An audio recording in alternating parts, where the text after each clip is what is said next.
When you feel tired, buried, or forgotten, Scripture does not offer a shallow pep talk. It gives you a shepherd, renewed strength, and the assurance that nothing can separate you from the love of God in Christ. Before we rush to explain it, we need to feel the tension of the passage. Psalm 23 is not only about green pastures, it also names the valley.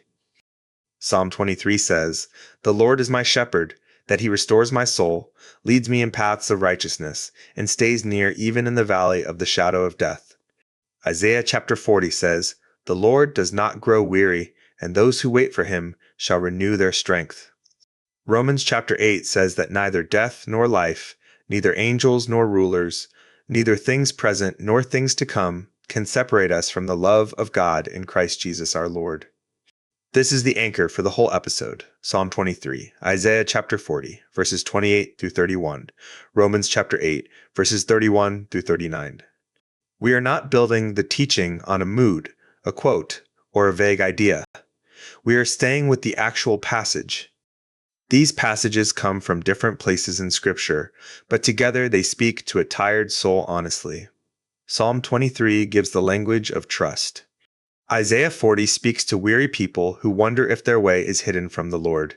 Romans 8 lifts the eyes to the unbreakable love of God in Christ. Isaiah 40 answers people who feel hidden and overlooked.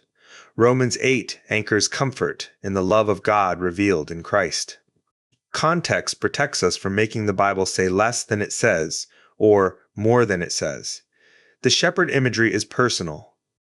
It means God is not only powerful from a distance, he leads, restores, comforts, and stays near. That matters because viewers are not only asking what happened, they are asking what kind of God this passage reveals. Waiting on the Lord in Isaiah 40 is not passive despair. It is weary faith learning to receive strength from the everlasting God. This keeps the teaching grounded. We can be emotionally honest without turning the text into something it never claimed to be. Romans 8 does not minimize suffering. It names threats and then says, none of them are stronger than the love of God in Christ. The strongest application comes after we have respected the story, the setting, and the exact words of Scripture. This kind of prayer should slow the heart down, not hype it up. The goal is not noise. The goal is rest under the truth of Scripture. So the passage gives us both comfort and correction. Comfort because God is near. Correction because His word is deeper than our first impression. The message is not that believers never pass through valleys. The message is that the shepherd is present in the valley. God gives strength to the weary, and the love of Christ holds his people with a grip stronger than fear. These passages do not promise that every burden vanishes instantly. They do not deny grief, exhaustion, or waiting. They give language for being held by God while restoration unfolds in His time.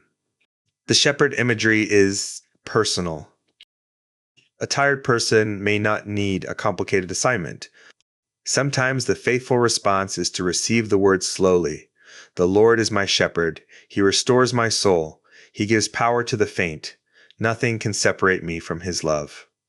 Romans 8 does not minimize suffering. This is where the passage comes close to real life without becoming cheap or careless.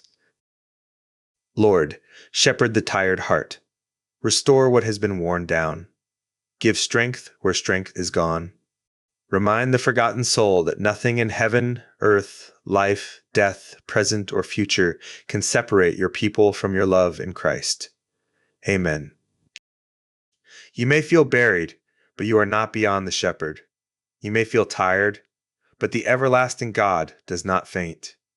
You may feel forgotten, but the love of Christ has not let you go.